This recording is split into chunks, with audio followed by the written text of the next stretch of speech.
Big Ten football. George Balecki joins me, a sports reporter and anchor at NBC 15 in Madison, Wisconsin. I am Ben Stevens, the host of Locked On Big Ten. And George, in life, they say it's not about the destination, it's about the journey.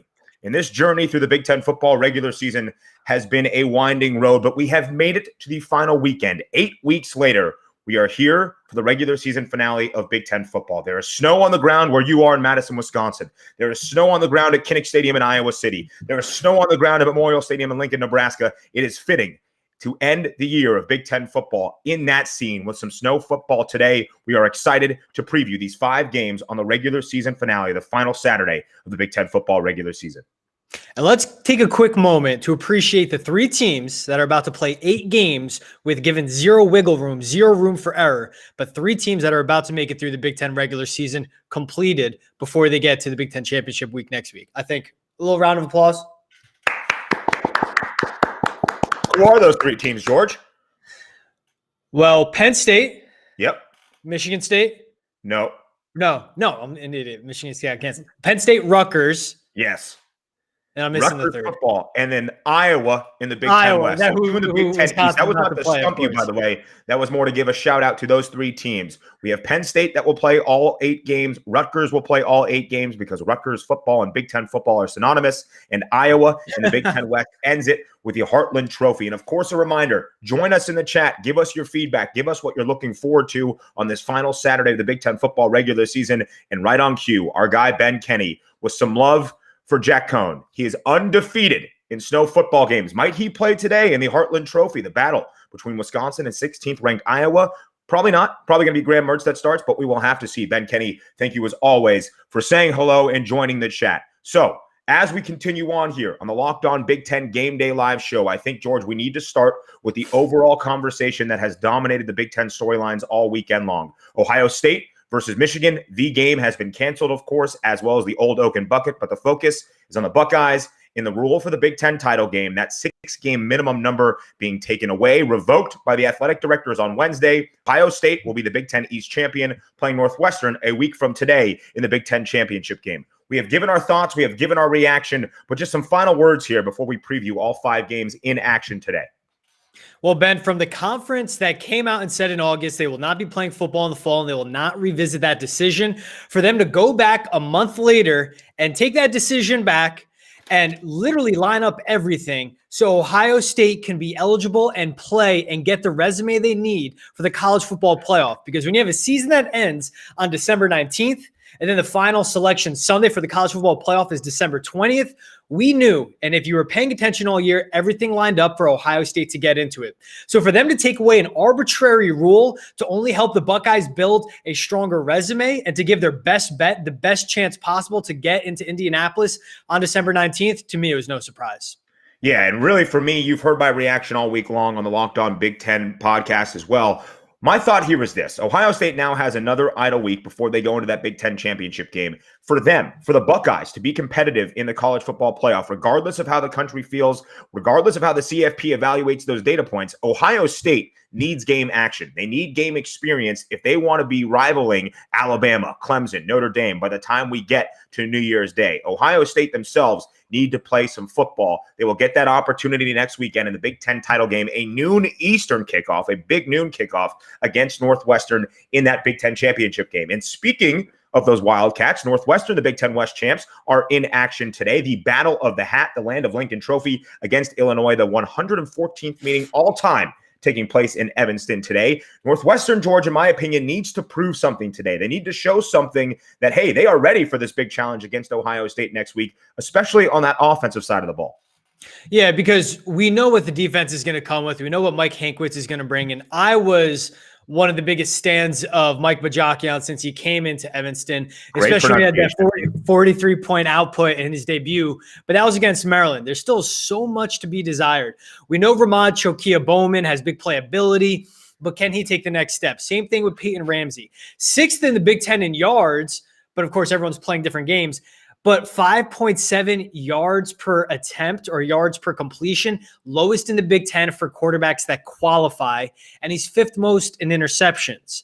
You were brought in, and there's a reason, of course, Indiana let you go, and obviously didn't miss you much. Yes, they had a Heisman dark horse, but regardless, You're brought in, and they don't have the identity of someone that'll come in and pound a rock. They don't have the identity of someone that can beat you over the top. And if you want to hang with Ohio State, you got to have that big playability, because especially that is the room for error in their defense. But regardless, for Northwestern, I just got to take the moment that yesterday, heading into this exact game, they were 2-9 on the year. And Pat Fitzgerald said, this is not our brand of football. We're not proud of this. We will be back better next year. And he called it. He said, how about this? We'll be in the Big Ten championship game. And look at them now. As they're heading into Land Lincoln Trophy, they already locked in a spot there. But yes, you're right.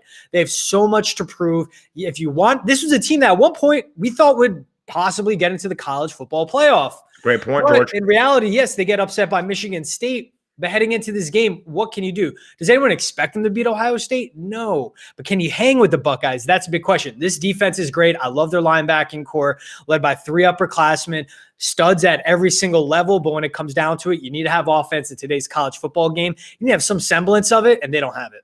It's funny to think after last season for Northwestern that right now the Wildcats have been the Big Ten West champions 2 of the last 3 years. And in this rivalry against their in-state foe in Illinois, Northwestern has dominated. They've won 5 straight, 7 of the last 8 matchups. You mentioned Peyton Ramsey, and the last time that we saw him and Northwestern overall was in that upset loss against Michigan State. Peyton Ramsey below 50% completion percentage. He's only about 59% completion percentage this season, but the 2 best games, bless you, by the way, George, his 2 best games against Wisconsin, 203 yards throwing, 2 touchdowns, look very impressive. Thank you, George, for being conscious. You're doing a great job keeping your health there. And Peyton Ramsey needs to get his arm healthy, or at least the throwing game healthy for Northwestern as they look to play Ohio State next weekend. That defense is still great, 4th in the country in opponents' points per play this year. But against the Spartans, in that upset loss, they allowed Michigan State to run for 195 yards on the ground. Illinois' rushing offense, 2nd in the Big Ten, averaging about 210 yards per game this season. That would be an interesting matchup. Again, we need to see Northwestern come out today and look like their dominant selves, or maybe not so much dominant because they were winning close games, but look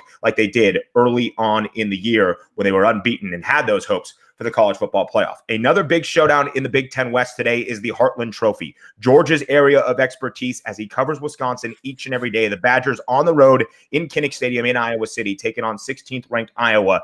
This is huge for the seeding for Big Ten Champions Week, as this will decide the 2nd place finisher in the Big Ten West division.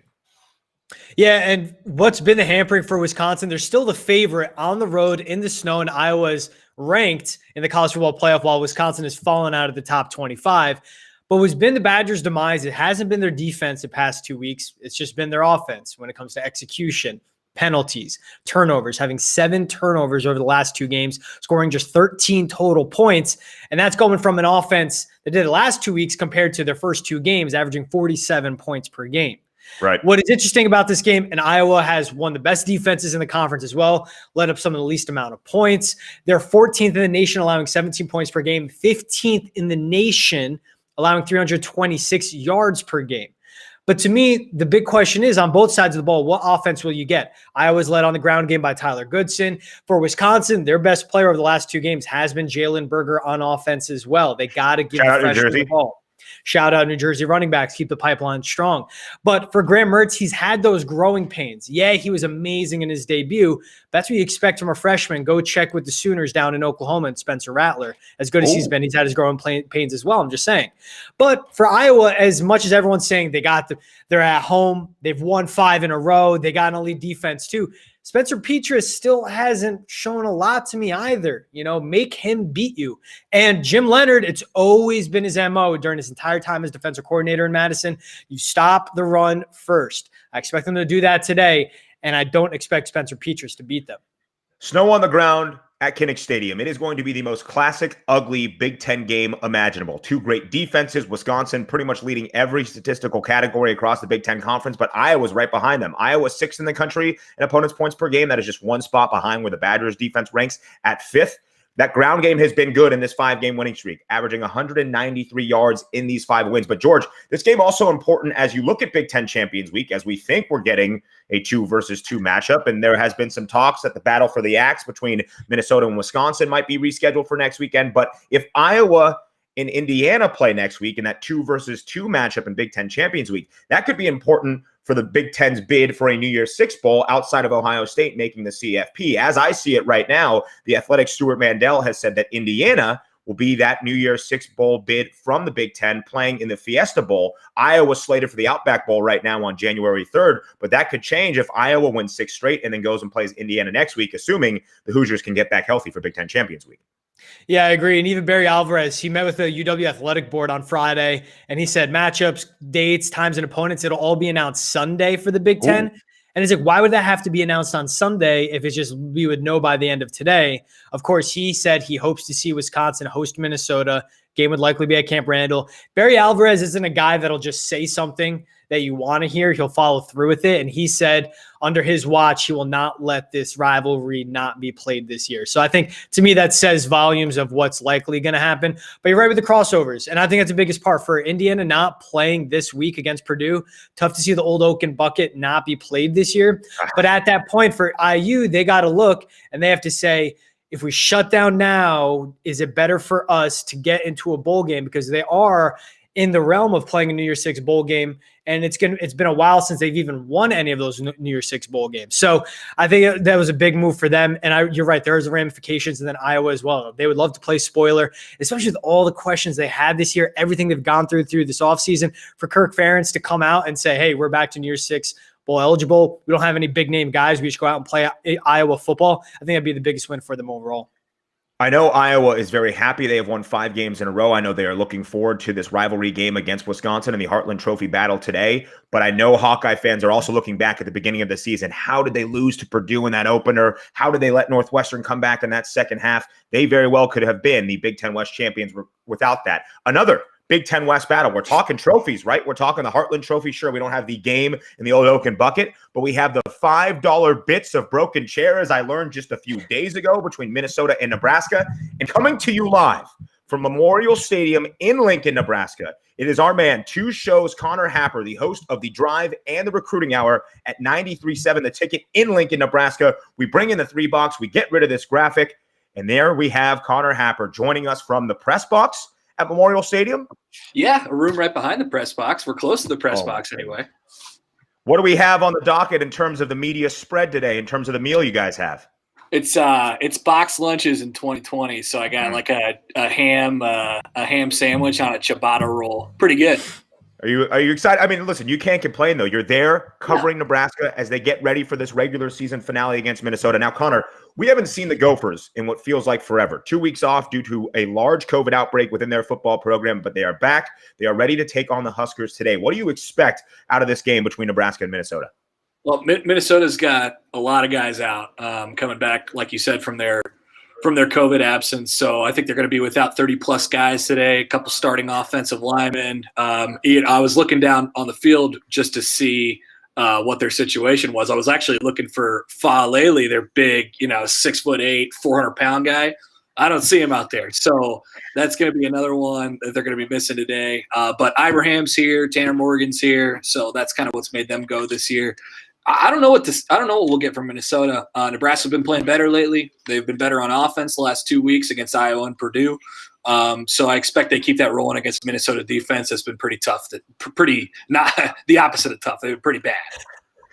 George, before we get to your question, just a shout out here from our good friend Michael Snow, who says Curter, which I believe is Connor Happer's nickname. Yes? Alter ego, yeah. Okay, beautiful. George, now proceed. Ask Connor that hard-hitting analysis we need live on the ground at Memorial Stadium in Lincoln. Well, Connor, you touched on it. Both defenses allowing over 400 yards a game while allowing over 30 points per game as well. But Adrian Martinez, last 3 starts, no interceptions, and he's completing over 75% of his passes. Wan'Dale Robinson's found his groove on the ground and through the air as well. What has been right for this Cornhuskers offense since Adrian Martinez has taken back over under center?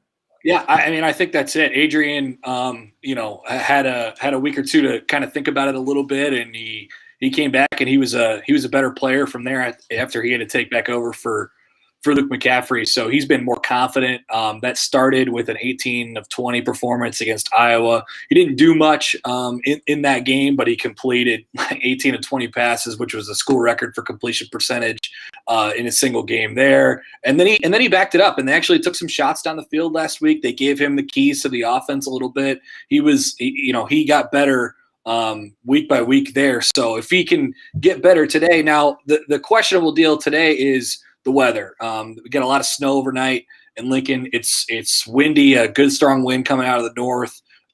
So that might be a tricky deal today. I think Nebraska's going to turn to the run game. They got to get Dedrick Mills going a little bit more today after his season high carry 16 last week. So I expect that to be the game plan for the Huskers today. I just want to see if they can pull it off against a Minnesota defense that's been not so good. So Connor Happer, remind us here on the final weekend of the Big Ten football regular season, a lot of trophies at stake. The $5 bits of broken chair was something that became recent between the Gophers and the Huskers. What is the origin story there? Okay, so I'm actually not 100% sure. I think Me neither. It had something to do with the fake Bo Pelini Twitter account. Right. I think it was made in 2014. I don't know how it became a thing, but it was made in 2014, which was Bo's last year. And then, so Nebraska beat Minnesota in 2015, which was Mike Riley's first year. And they brought the trophy over to Mike Riley in the locker room, and he grabbed it. He was like, "Yes, we won." So yeah, they're doing a great thing for charity, I think, on both sides, which is really nice. But I actually do like that. Aside from the weird trophy, I think it's a pretty fun, Big Ten West side rivalry. They've gone back and forth over the last couple of years. Minnesota beat them really good up in Minneapolis last year. Nebraska beat them pretty good here in 2018. So I think it's a fun game. But the trophy's kind of another side deal. It's kind of a comedy part of it. As we end here, Connor Happer, give us your quick score prediction between Nebraska and Minnesota today. I think Nebraska finds a way to keep it going on offense, but I think Minnesota does their thing on offense too with Mo Ibrahim. I think they run the ball pretty well, and they're going to lean on that a little bit today. Nebraska's run defense has been much better this year, so we'll see how that goes on throughout the game. I think Nebraska wins, but I don't think they cover. I think it's 34-27. Okay, there we go. And that would be good for the over? Yes, that would hit right now. I think the over's gone up to 61, but when I took it at 59.5, that would be good. When I saw snow on the ground at Memorial Stadium, I got a little scared on this final weekend. Yeah, that's a little scary. That changes things a little bit. So I'm sticking with my original that I gave you ago. That might change things. Love it. Connor Happer, live from Memorial Stadium at Lincoln, Nebraska. That's what we give to you fans here on the Locked On Big Ten Game Day live show. We have that expert analysis from all over. Connor, adios. Enjoy the game. Have a lot of fun. And when I talk about expert analysis, I also talk about two more people, George, and I'll figure out the captions here in a second. But we have both co-hosts from our Locked On Spartans show, Matt Sheehan and Will Hunter, joining us. The first ever 4-box. Oh, there he is. There it is. Yeah. Oh. You know the vibes, baby. Let's go. Go green. Hey, we might lose. We're going to have a great time doing it, baby. Let's go. We're back, baby. Let's go.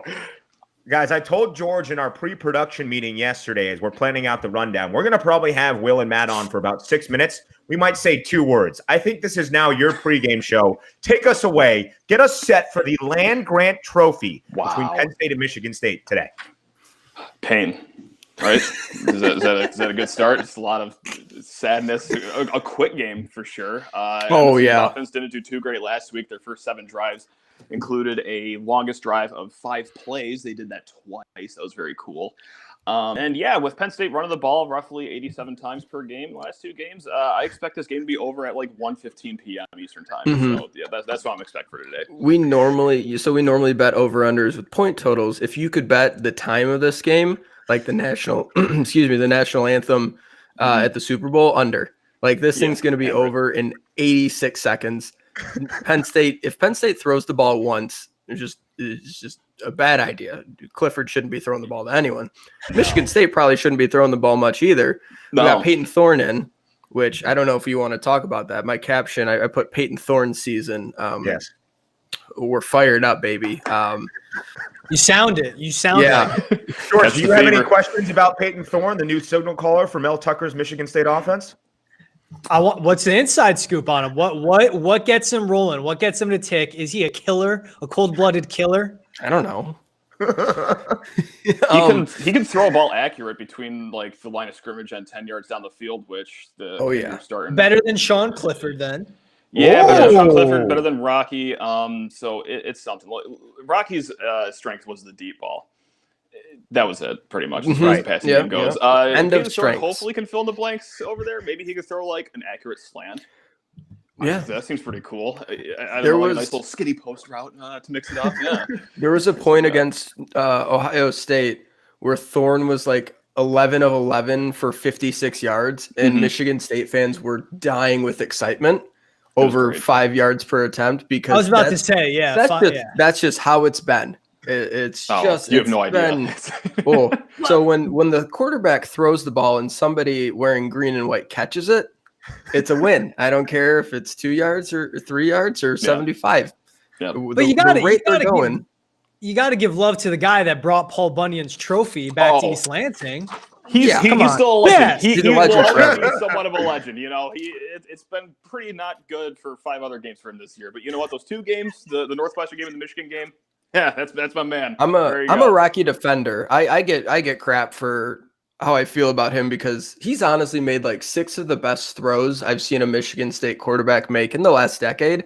It's just every other throw is where we get into the issues, right? So like he can sometimes you're like that is incredible. Against Michigan, he like rolled left, threw across his body 45 yards to the back of the end zone on a dime. I was like, that's the best throw I've seen anyone making green and white ever. And then against Iowa, he threw 4 passes and threw 6 interceptions somehow. I don't know how he did it. It's mystifying. So I got love for Rocky. We pushed the ball down the field with him.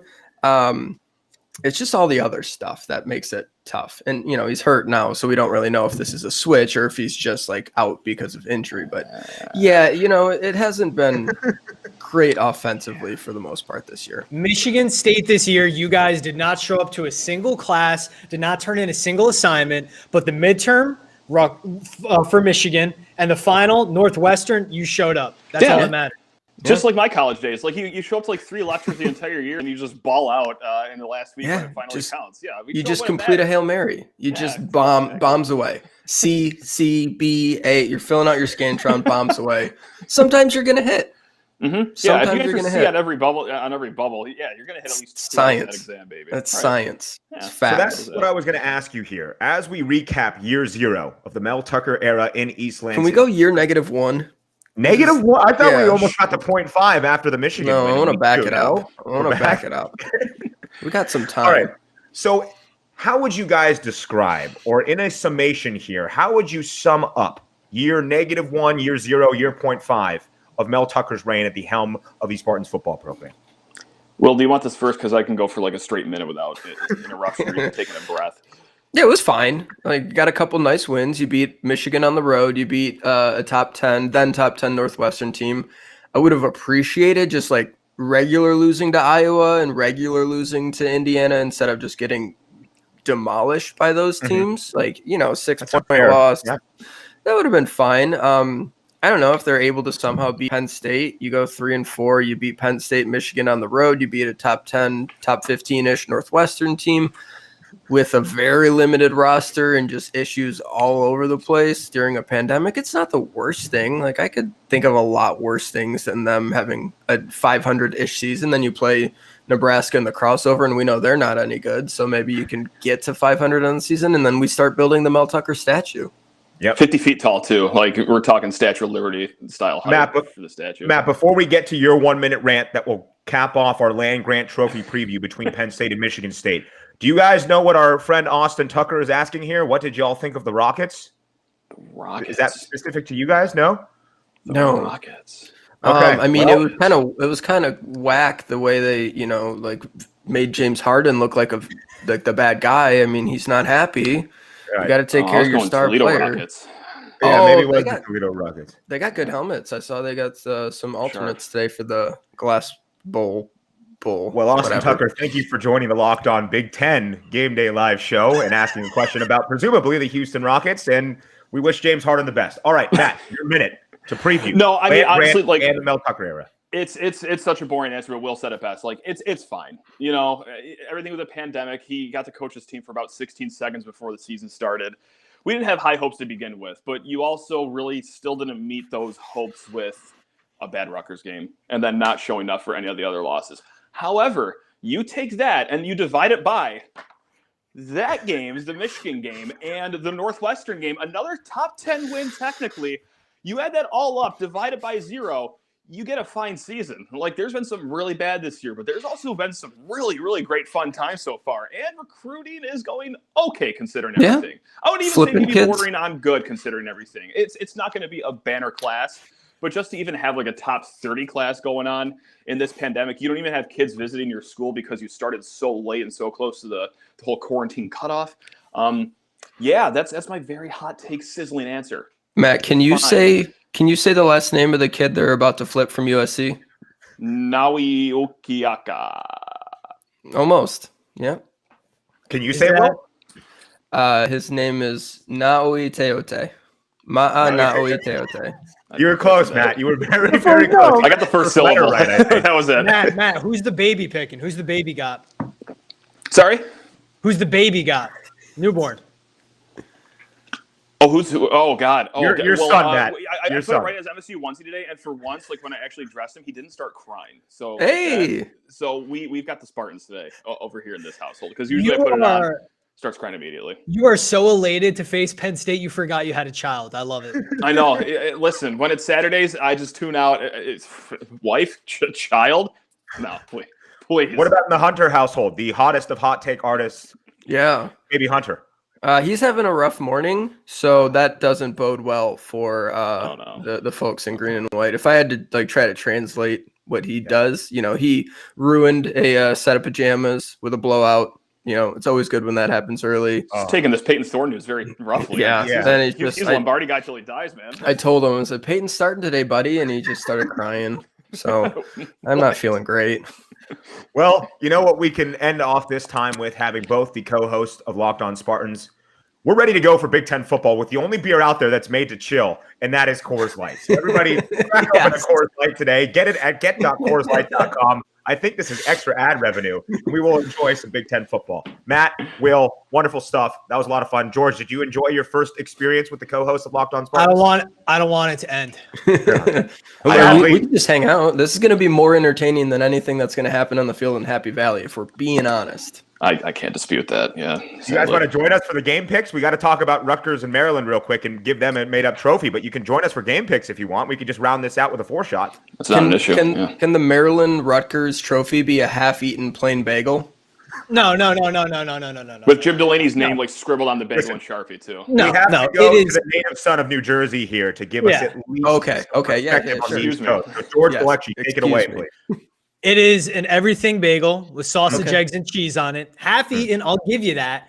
That's on top of a 98 Honda Accord, on top of a pothole from the New Jersey Turnpike. We got to call it the Turnpike Trophy because that's how you get from New Brunswick to Maryland. That's how you get from New Jersey to Maryland. I love One that. of the worst drives you'll make in your lifetime. It's filled with regret either way you go, but it's a Turnpike Trophy. I like your idea. Everything bagel on top of a 98 Honda Accord, on top of a pothole, the New Jersey Turnpike Trophy. That's pretty good.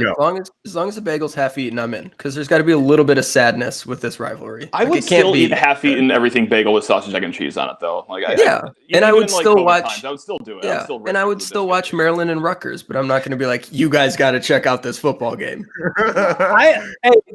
It's not because it's Rutgers. I think actually this would be fun to watch because the quarterback play, the receivers in it, Bo Melton, Decimus from Maryland, obviously Talia Tungavailoa. I'll always turn him on. And Noah Vedral, if you think about his one touchdown pass he had last week, it was one of the most reckless throws I've seen in my life. It was. Sold. Yep. I was just like, holy cow, that was stupid. And it got points on the board, and he lived to see another start. So Shiana loves him. Two things here. If the Turnpike Trophy ever gets made, please credit the Locked On Big Ten Game Day Live show. Easy. Do you have that note card available, Matt Sheehan, at all times? I carry two things at all times: chapstick and this giant scoreboard with never forget the bottom. A very smart man. Thank you, crappy MSU political photoshopper, for joining the Locked On Big Ten Game Day Live show. So as we are about to get to kickoff in the Land Grant Trophy, 4 games in this early slot at 12 p.m. Eastern, only one in the afternoon, that being the Heartland Trophy between Wisconsin and Iowa, and that is where we begin with our game picks. We will allow our guests to go first here, George. Matt Sheehan, we begin with you. Wisconsin or Iowa? Iowa still somehow a 2-point road or home underdog, that is. That's why I like Wisconsin. That line stinks out loud, so I got to go with the Badgers here. Yep. Full agree. Full send. That makes no sense, so go the opposite way. Give me Wisconsin. I like I mean, both teams' strengths are their defenses, their strengths on offenses, their run game. Give me the better quarterback. Give me Graham Mertz over Spencer Petras. 20-10, Wisconsin wins. They get the under and they cover. Wow. I agree the line stinks, and what does Vegas know that we don't? But I can't believe I'm the only guy picking Iowa here. I think the Hawkeyes are the better Big Ten team in a classic, ugly Big Ten game. Give me Iowa, sprinkle on the money line, take it, and run with it. The next game, the Turnpike Trophy Showdown between Rutgers and Maryland. The Terps, a 6.5-point favorite. Will Hunter, who do you like? Talia's out, so give me Rutgers. Talia's out? Yeah, you guys. Breaking news here on the Locked On Big Ten Game Day live show. Did he call you personally and tell you? No, it's a late scratch like 20 minutes ago. Oh, my God. We've been invested in this live show. I forget the number 12 for Maryland's making his first career start. I forget his name, but yeah, Talia's out. So against Greg Schiano, forget about it. Forget about it. Give me I popped in the late Scarlet Knights action, so give me the Scarlet Knights. Maryland has played roughly 7 minutes of football the entire year. They got fresh legs going into this game, so give me the Terps by 30. Terps by 30. I'm going opposite. They've had 3 of their last 4 canceled. Give me the team that has been rolling.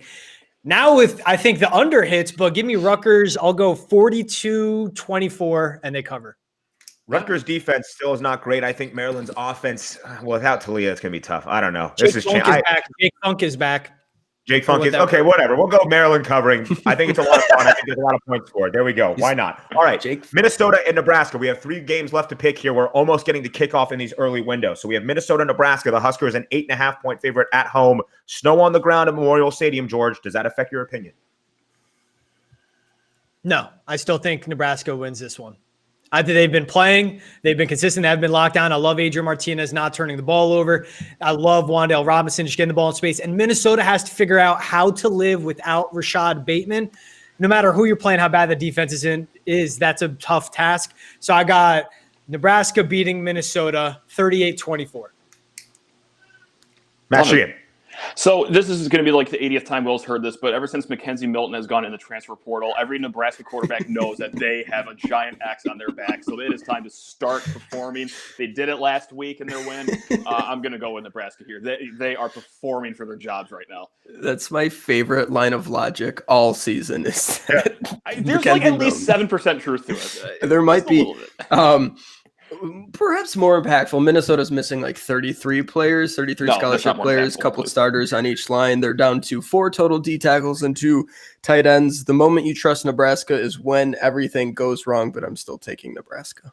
I think Minnesota covers. I just think there's going to be a lot of points scored, and I think both defense is not great. Minnesota will cover what was once a double-digit point spread, now at 8.5. The battle for the hat, the rivalry in the state of Illinois. Illinois visits Northwestern. The Wildcats, a 13.5-point favorite. Need to see something from the Cats today, don't we, Matt Sheehan?